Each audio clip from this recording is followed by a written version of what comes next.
I'm Emma, 36 female. I live in a quiet city-adjacent suburb in a minimalist two-bedroom condo that I bought for myself 2 years ago.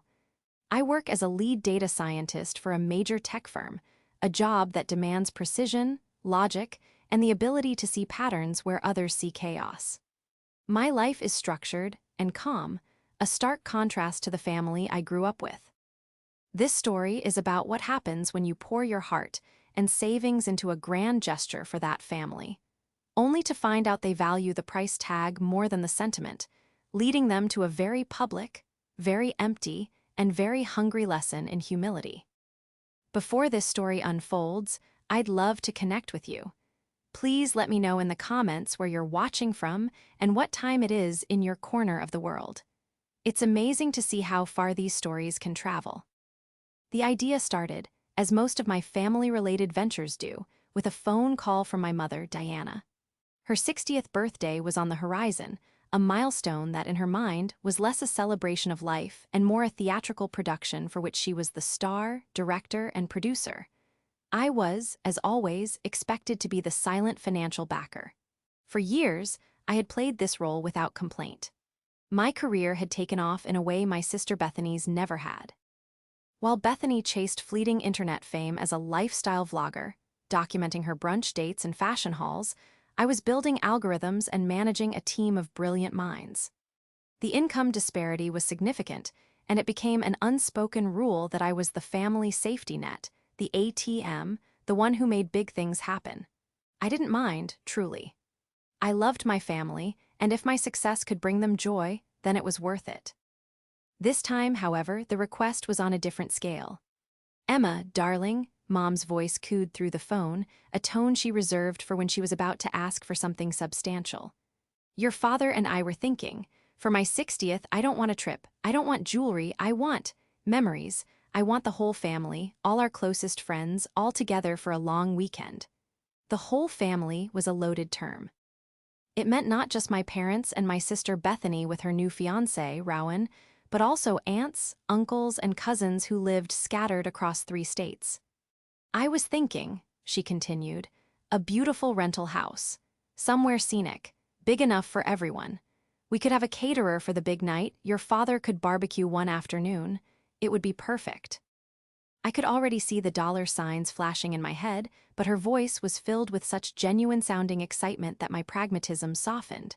She deserved a wonderful birthday, so I agreed. "Of course, Mom, that sounds lovely. Send me a list of everyone you want to invite and I'll start looking for a place." The list arrived an hour later. 30 names.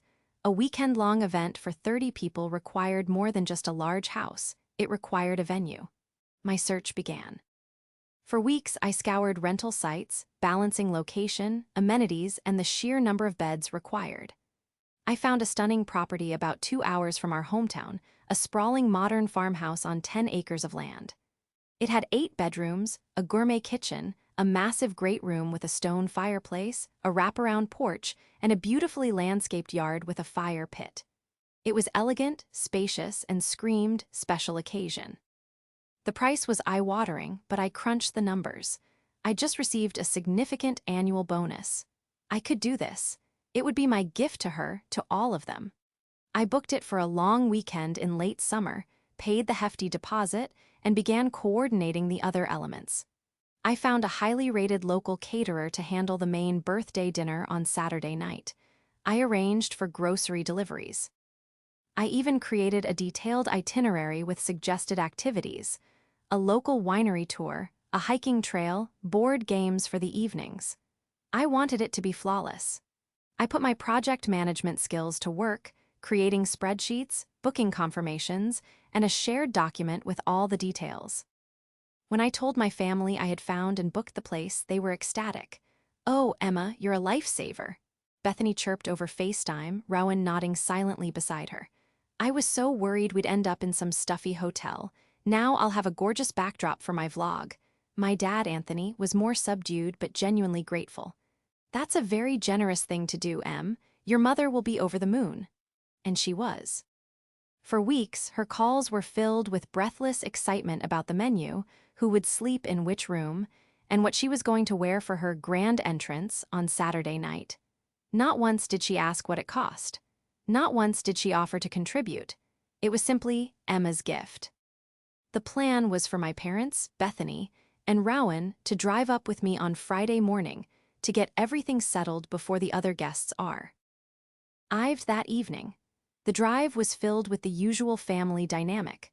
Mom and Bethany chattered in the back about guest list gossip and social media posts, while Dad sat in the passenger seat, occasionally offering a quiet comment about the changing scenery.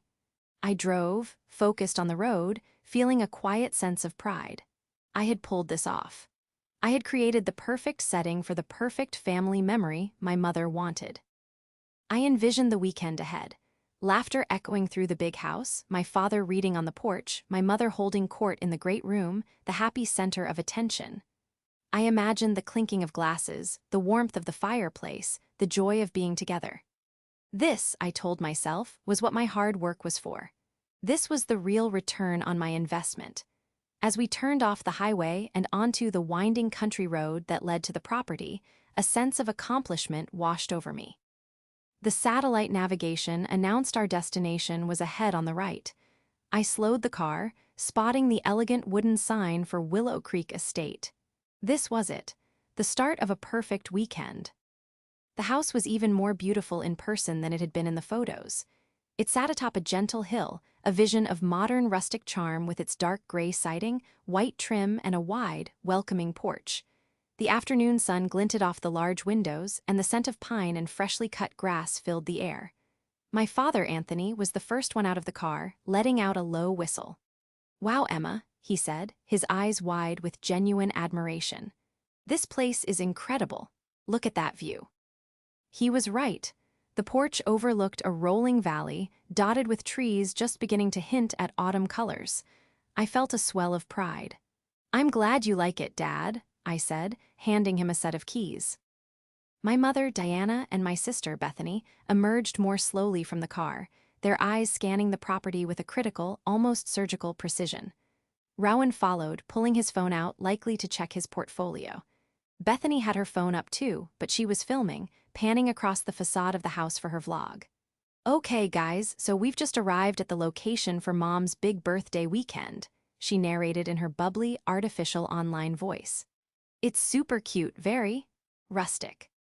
The word rustic was delivered with a slight hesitation, as if it were a synonym for disappointing. I brushed it off and led the way inside. The front door opened into a two-story foyer with a grand staircase sweeping upwards. To the left was the great room with soaring ceilings, exposed wooden beams, and a floor-to-ceiling stone fireplace. Sunlight poured in through a wall of windows, illuminating the tastefully arranged furniture. It was spacious, warm, and inviting. "This is the main living area," I announced, trying to keep the excitement in my voice. "The kitchen is just through there, and the dining room can seat 25. There are 4 bedrooms on this floor, including a master suite for you and Dad." My father walked into the great room, his footsteps echoing softly on the hardwood floors. "Good grief, Emma, this is something else. Diana, come look at this fireplace." But Diana wasn't looking at the fireplace. Her lips were pursed into a thin, tight line. She walked a slow circle in the center of the room, her gaze flicking from the ceiling to the furniture to the size of the windows.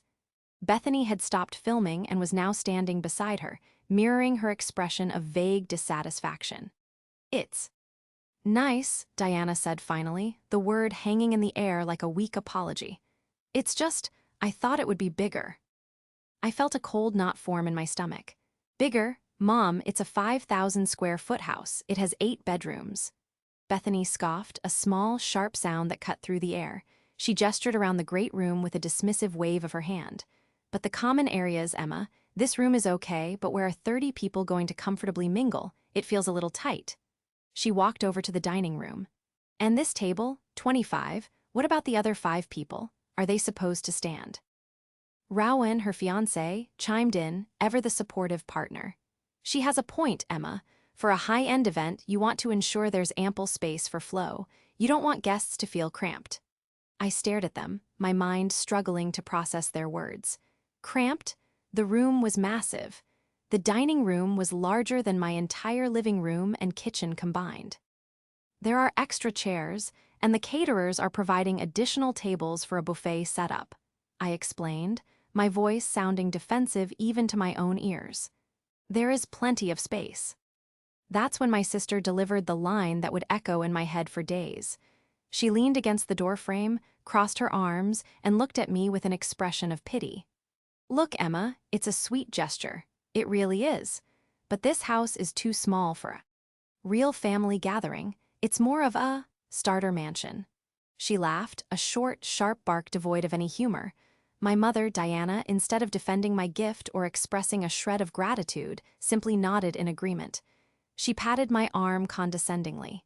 "Don't you worry, dear, it's fine for this year. Maybe next time you can book a real mansion. We'll make do." They then proceeded to walk through the rest of the house, pointing out other perceived flaws. The kitchen, while gourmet, only had one dishwasher. The deck was lovely, but it didn't have a built-in sound system. The guest bedrooms were nice but lacked the en-suite bathrooms of a five-star hotel. With every comment, the knot in my stomach tightened. The pride I had felt just minutes before curdled into a sick mix of anger and hurt. I had spent weeks of my time and a sum of money that would have been a down payment on a car for them, and all they could do was criticize. My father tried to intervene, his voice strained. "Diana, Bethany, that's enough. Emma has done a wonderful thing for us. This place is perfect." My mother waved a dismissive hand at him. "Oh, Anthony, don't be so dramatic. We're just giving constructive feedback. Emma is a smart girl, she understands these things. She wants the best for us, and we're just helping her see what the best looks like." I just stood there in the middle of the great room, the sunlight feeling cold on my skin. I looked at the beautiful stone fireplace, the soaring ceilings, the incredible view out the window. I had seen this place as a symbol of love and generosity. They saw it as a collection of deficiencies. They weren't seeing the gift, they were auditing a transaction and finding the product wanting. In that moment, something inside me shifted. The desire to please, the years of quiet accommodation, began to crumble, replaced by a cold, hard clarity. They would make do. Fine. I smiled, a tight, thin smile that didn't reach my eyes. "Of course," I said, my voice eerily calm. "I understand. Thank you for the feedback." After the disastrous tour of the house, an awkward tension settled over us. My father, Anthony, tried his best to salvage the mood, busying himself with bringing in the luggage and loudly admiring every room he entered. I retreated into a state of quiet, mechanical politeness, showing my mother and Bethany to their rooms and explaining where the extra linens were. On the surface, I was the dutiful daughter, the gracious host. Inside, I felt like a hollowed-out shell. The joy had been surgically removed, and the wound was still fresh. I told them I needed to make a few calls to confirm the grocery delivery and check in with the caterer for the following night. It was an excuse to get some space, to breathe air that wasn't thick with their entitlement. I walked out onto the wraparound porch, my phone in my hand, and made my way to the far side of the house, where a pair of rocking chairs overlooked the valley. I sank into one, the wood creaking softly, and just stared at the horizon, trying to process the sheer audacity of their complaints. A starter mansion. The phrase was so perfectly Bethany, a blend of ignorance and arrogance designed to establish her supposed superior taste. I didn't actually have any calls to make, everything was already confirmed. I just sat there, scrolling aimlessly through my emails, the silence of the countryside a stark contrast to the noise in my head. After about 15 minutes, I heard voices from inside. A window to one of the ground floor bedrooms, the one I had assigned to Bethany and Rowan, was slightly ajar. I wasn't trying to eavesdrop, but their voices carried clearly on the still afternoon air. It was Bethany, and she was on the phone, her voice dripping with dramatic sighs. "You will not believe this place, Chloe," she said, presumably to one of her friends. "I mean, it's fine, I guess, if you're into that whole rustic farm thing, but Emma hyped it up like it was some celebrity estate." A pause. "No, of course she paid for it all, she always does. Honestly, it's the least she can do. You know how much she makes, and she barely spends any of it on herself. It's like she has all this money and no idea what to do with it." My fingers tightened around my phone. It was one thing to criticize the house to my face, but to hear her describe my generosity as some sort of clueless obligation to a friend was a new level of insult. Then my mother's voice joined the conversation. She must have been in the room with Bethany. "Is that Chloe? Tell her I say hello," Diana called out, her voice bright. "And tell her not to judge us based on Bethany's social media posts this weekend. The backdrop is a little underwhelming, but we'll make it work." Underwhelming. The word landed like a punch to the gut. "Mom is here," Bethany said into the phone. "She's being diplomatic. But honestly, Chloe, it's embarrassing. She rented this place for Mom's 60th, Ith all of Mom's friends coming. People are going to think this is the best we can do. It reflects poorly on the whole family." Reflects poorly, I was paying for everything. Their only job was to show up and enjoy it. How could my gift possibly reflect poorly on them? The conversation continued, a duet of delusion and ingratitude. "Rowan's parents are used to a certain standard," Bethany went on, her voice lowering conspiratorially. "Their country club alone is nicer than this. I just hope they don't think less of us. I had to tell Rowan to just be polite and not say anything. It's Emma's fault, really. She's so practical and logical, she has no sense of style or luxury. She sees a spreadsheet with 8 bedrooms and thinks, job done. She doesn't understand ambience." My mother chimed in again, her voice laced with that familiar tone of feigned sympathy she used when criticizing me. "We have to remember, Bethany, that Emma doesn't move in our circles. Her life is very simple, her work, her little condo. She doesn't have a fiancé with a promising portfolio or a public image to maintain. She did her best, and that's what's important. Her best." They spoke of me as if I were a child who had presented them with a lopsided clay pot, something to be praised for the effort before being hidden away in a closet. They were dissecting my choices, my life, my very character. All because the free luxury vacation I was providing wasn't quite luxurious enough for their refined tastes. The final blow came when Bethany started talking about the future. "Well, once Rowan and I are married, things will be different," she declared. "We'll be hosting the family events, we'll show them how it's done. And Emma can contribute, of course. It'll be a good way for her to invest her money in something with real class." So that was it. I wasn't just the family ATM. I was their future venture capitalist, expected to fund their ascent up a social ladder I had no interest in climbing. My role was to be the silent, tasteless workhorse who provided the financial fuel for their glamorous lives. They weren't just ungrateful for this one gift. They had a long-term strategy for my bank account. I stood up slowly, my joints feeling stiff. I walked silently away from the window, my footsteps making no sound on the wooden porch. I rounded the corner of the house and stood for a moment, looking out at the valley. The beautiful view now seemed to mock me.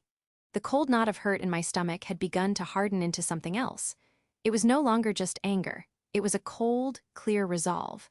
They thought I had no sense of style, no understanding of ambience. They thought my best was underwhelming. They had made it abundantly clear that my gift, and by extension, my effort and my love, were not good enough. And in that moment, leaning against the railing of the porch of the house I had paid a small fortune for, I decided they were absolutely right. It wasn't good enough. So they wouldn't have to make do with it at all. The conversation I overheard was the catalyst, the spark that lit the fuse. But as a data scientist, I operate on evidence. A single data point, however damning, can be an anomaly. I needed to understand the full scope of the situation. Was this just a moment of frustration for my mother and sister, or was this a deeply ingrained pattern of belief? My mind, trained to find patterns and verify hypotheses, went into overdrive. The hurt was still there, a raw, aching wound, but I compartmentalized it. Emotion could come later. Now I needed information. My family, for all their pretensions of high-class sophistication, had one major vulnerability. They were terrible at digital security.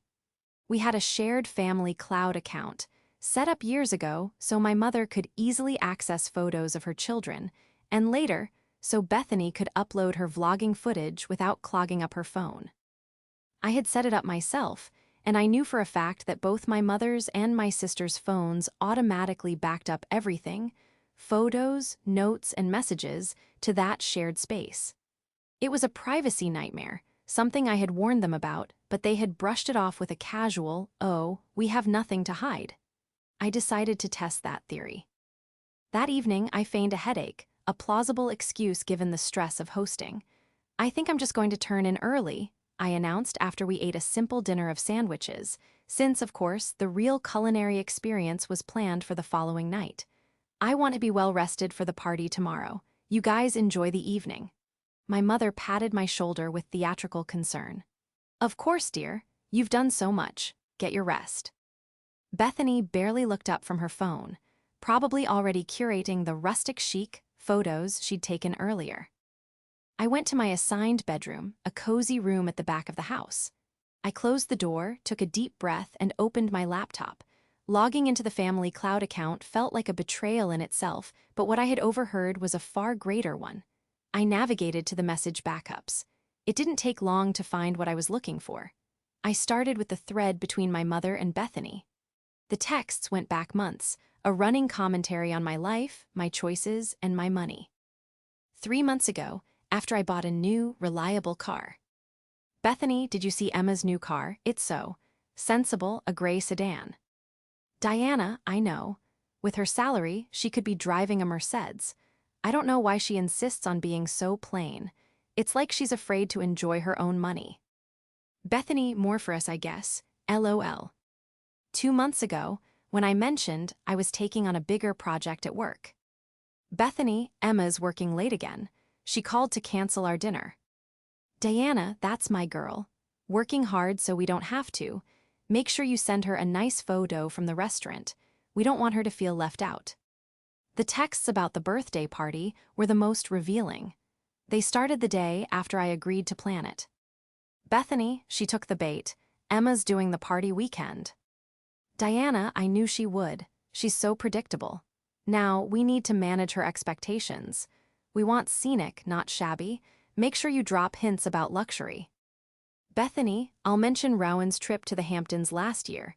That should set the bar." There it was in black and white. This wasn't a spontaneous reaction of disappointment. It was a premeditated strategy. They had been managing me, manipulating my generosity to fit their specific, unstated demands. They never intended to be grateful, they only intended to be satisfied, and the bar for their satisfaction was impossibly high. I then found a group chat titled Mom's B-Day Squad, which included Bethany, Rowan, and a couple of Bethany's friends, including the Chloe she had been talking to on the phone. The messages from that very afternoon were chilling.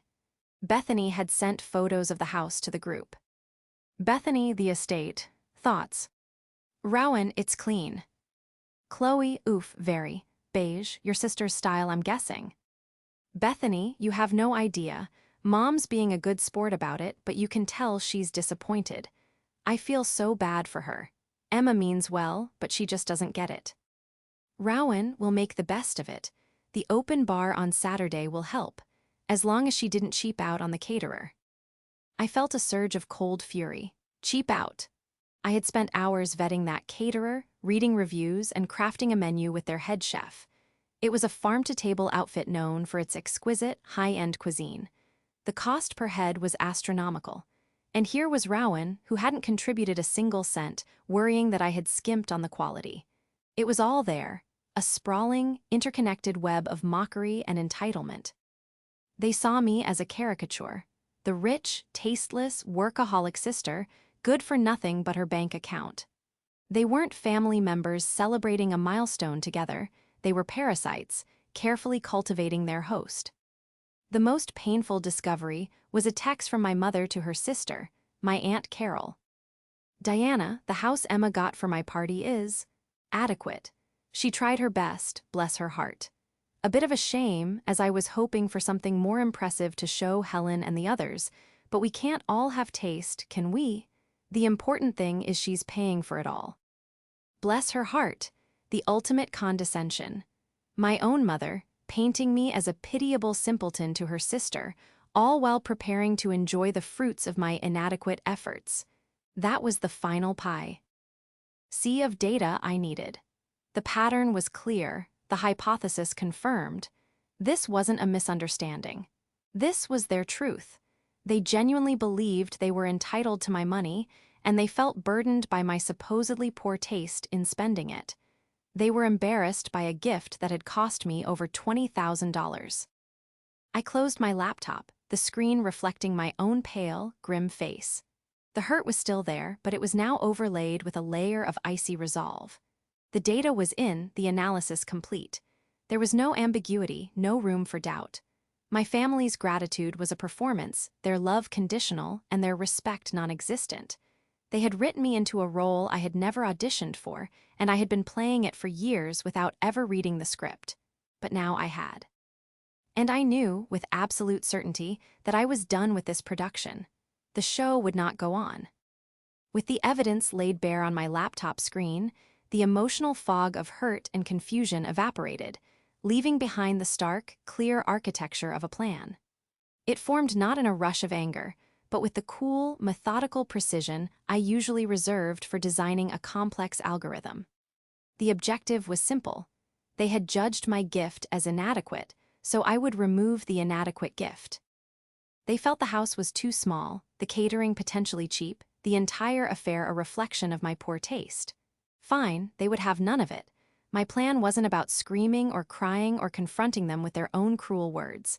That would give them the opportunity to twist the narrative, to paint me as overly sensitive or unstable.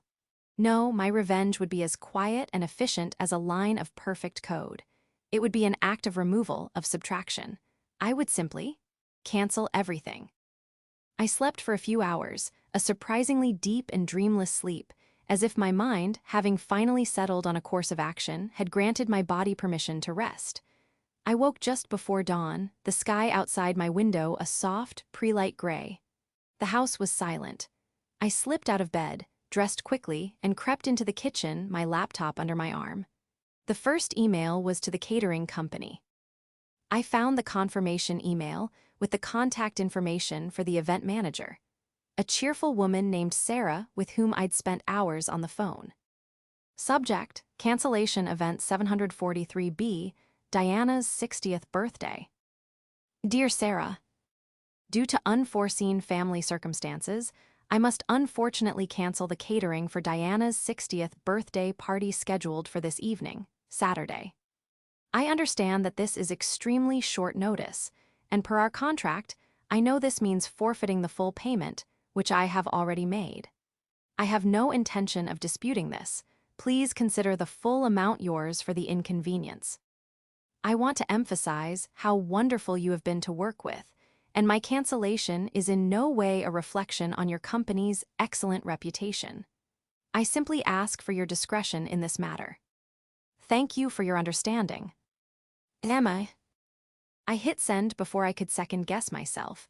Forfeiting that much money stung, but it was a sunk cost. The real price would have been watching my family enjoy a meal they felt they were entitled to, paid for by the woman they secretly mocked. The money was an investment in my own peace of mind. The next task was more complex: the house. I had rented it through a premium vacation rental site. Their cancellation policy was ironclad. Cancellations within 14 days of check-in were non-refundable. I had not only paid the full rental fee, but also a significant security deposit. Getting the rental fee back was impossible, but the security deposit was another matter. It was refundable, provided the property was left in perfect condition. My original plan was for us to check out on Monday morning. My new plan was to check out today, Saturday, immediately. I started packing my own bags, moving with a quiet efficiency. Every item was folded and placed neatly in my suitcase. I gathered my toiletries from the bathroom, leaving no trace I had ever been there. Then, I began on the rest of the house. I went to the kitchen and packed up all the groceries I had ordered. Cases of sparkling water, gourmet cheeses, snacks, breakfast items, everything went back into the delivery boxes. I loaded them into the back of my car, along with my own luggage. Next, I went room by room, ensuring everything was pristine. I smoothed the duvet on my bed, plumped the pillows on the couches, and wiped down the kitchen counters, removing any trace of the sandwiches we'd eaten the night before. The house had to be exactly as we had found it. This was crucial for two reasons. First, it would ensure the full return of my security deposit. Second, and more importantly, It would add to the surreal mystery when the guests arrived. They would walk into a house that wasn't just empty of people, but empty of any sign of life or preparation. It would be a perfectly clean, beautiful, and soulless stage for a party that would never happen. The final and most critical step was communication, or the lack thereof. I would not announce our departure. I would not leave a note. I would simply disappear. I drafted a single text message, which I would send to my father only. My father, who had been the only one to show a shred of decency. He deserved an explanation, however brief. The others deserved nothing but the silence they had earned. The message to my dad was carefully worded. "Dad, something has come up and I've had to leave. I am so sorry to do this, but the party tonight is canceled. Please let everyone know. I'll call you in a few days to explain everything. I love you." I would send it once I was miles away. As for the 30 guests, many of whom were already traveling from out of state, my mother and sister had their phone numbers.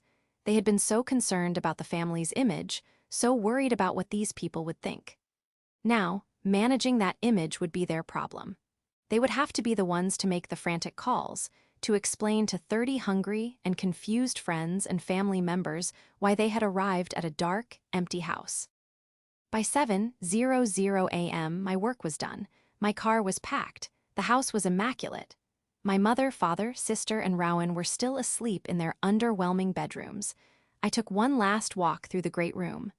The sun was now streaming through the large windows, illuminating dust motes dancing in the air.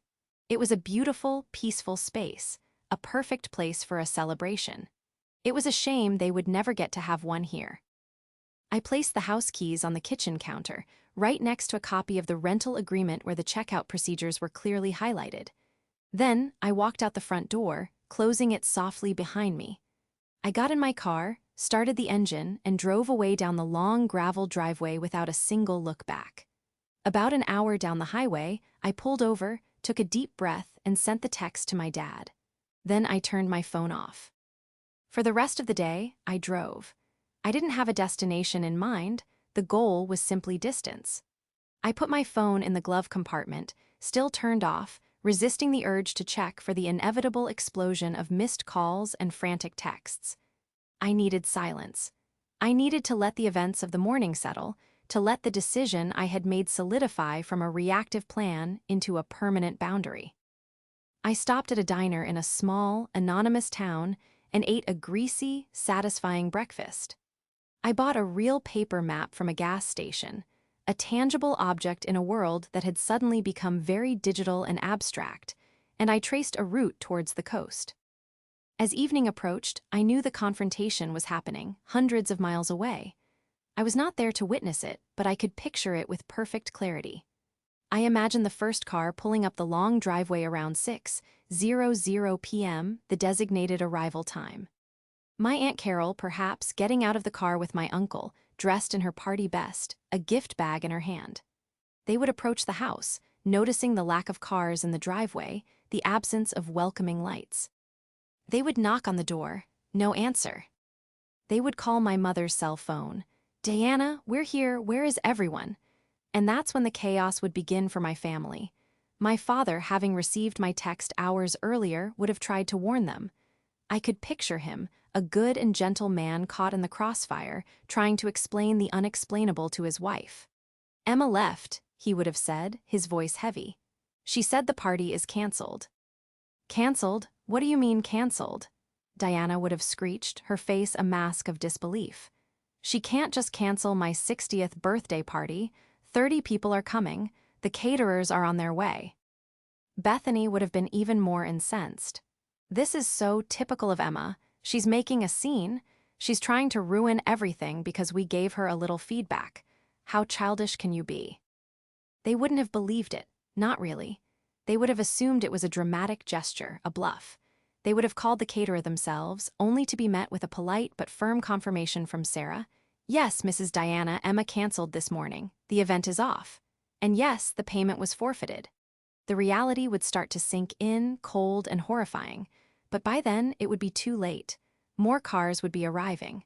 My mother's friend Helen, the one she was so desperate to impress. Rowan's parents with their certain standard. Cousins, old friends, all pulling up to a dark house, their faces shifting from festive anticipation to confusion. My mother, Diana, and sister, Bethany, would be forced to stand on that wide, welcoming porch and greet their guests not with champagne and appetizers, but with excuses and apologies. They would have to explain why the event of the season was nothing more than an empty rental house. What would they say? Would they tell the truth? Sorry, everyone, the party is canceled because we told my daughter the house she paid for wasn't big enough and the gift she gave us was embarrassing. Of course not. They would have lied. They would have concocted a story, a sudden illness, a family emergency. Something that would make them the victims of circumstance, not the authors of their own social demise. But the evidence would be against them. They were all there, perfectly healthy. There was no sign of an emergency, just a beautiful, empty house. The guests, hungry and annoyed after driving for hours, would not be sympathetic for long. The whispers would start. The awkward goodbyes would be said. And 30 cars would turn around and drive back down that long gravel driveway, leaving my mother, my sister, their partners, and my poor father standing in the wreckage of their own making. I finally checked into a small, clean motel by the sea around 9:00 p.m. I turned my phone back on. The screen lit up with a barrage of notifications. 52 missed calls, 117 text messages. Most were from Diana and Bethany, with a few from confused aunts and cousins. I didn't read them. I didn't need to. I already knew what they said. They would be a mix of fury, confusion, guilt-tripping, and demands for an explanation. There was one voicemail from my father. I took a deep breath and listened to it. His voice was weary, filled with a profound sadness. Emma, it's Dad. I got your text. It's a mess here, your mother and sister. They don't understand. I think I do. I heard them talking yesterday. I should have said more. I'm so sorry. Please just let me know you're safe. That's all I care about right now. Call me when you can. Tears pricked my eyes for the first time that day. Not for my mother or sister, but for my kind, quiet father who was left to clean up a mess he didn't create. The confrontation I had engineered was not a shouting match in a living room. It was a quiet, public humiliation. It was the natural consequence of their actions, delivered not with a bang, but with the deafening silence of an empty house, the confused questions of 30 guests, and the slow, dawning realization that the family ATM had just closed its account permanently. They wanted a mansion. Instead, they got an echo. The days that followed were a study in silence. I kept my phone on, but I didn't answer any calls from my mother or sister. Their texts eventually slowed from a frantic, furious barrage to sporadic, manipulative pleas. Emma, I'm worried sick, my mother wrote. How could you do this to your own family? Bethany's were more direct. You owe us a massive apology, and a lot of money for embarrassing us in front of everyone. I read them, deleted them, and felt nothing but the calm certainty of my decision. I spent a week on my own, driving along the coast, staying in small towns and thinking. For the first time in my adult life, I wasn't thinking about what my family needed or wanted from me. I was thinking about what I wanted. The world felt bigger somehow. My future, which had always been tethered to their expectations and financial needs, was now entirely my own. The thousands of dollars I had been prepared to spend on that one weekend, and the countless thousands I had spent before, were now mine to invest in my own life, my own dreams. When I finally felt ready, I called my father. He answered on the first ring. Emma, oh, thank God, are you okay? I'm okay, Dad, I said, my voice steady. I'm more than okay. I'm sorry for putting you in the middle of all that. He sighed, a heavy, tired sound. Don't you be sorry. I'm the one who's sorry. I stood by for years and let them treat you like a bank instead of a daughter. I saw how they were behaving at that house. I heard what they said. I didn't know how to stop it. You did what you had to do. We talked for over an hour. He told me that after the last guest had left that disastrous Saturday night, there had been an epic argument. My mother and sister had blamed me, blamed him, blamed everyone but themselves. They had to check out of the rental house the next morning, a humiliating retreat. They called the owner to complain about me, trying to get me in trouble, but I had left the house in perfect condition, fulfilled my financial contract, and the owner had no complaints. My security deposit was already on its way back to me. They had no leverage, no power. For the first time, they had to face consequences that I wasn't there to cushion. My relationship with my father changed that day. We started talking more, just the two of us.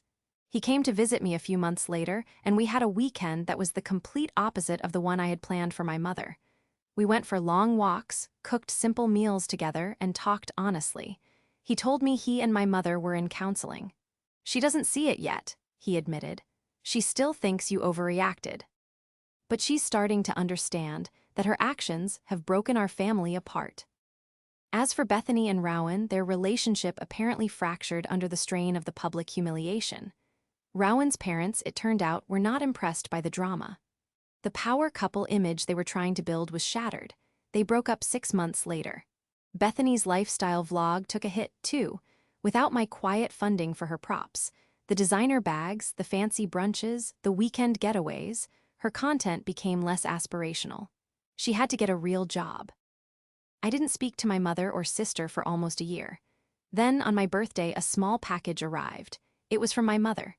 Inside was a simple, handwritten card. It didn't contain the gushing, manipulative apology I might have once expected. It just said, "I'm sorry, I miss my daughter, I'm trying to be better. Love, Mom." With it was a framed photo, not of a big family gathering, but a simple, old snapshot of just the two of us when I was a little girl, smiling on a swing set.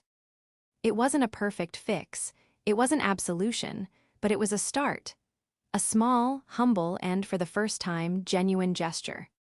I eventually re-established cautious, heavily boundaried contact with her. Our relationship will never be what it was, but in a way, that's a good thing.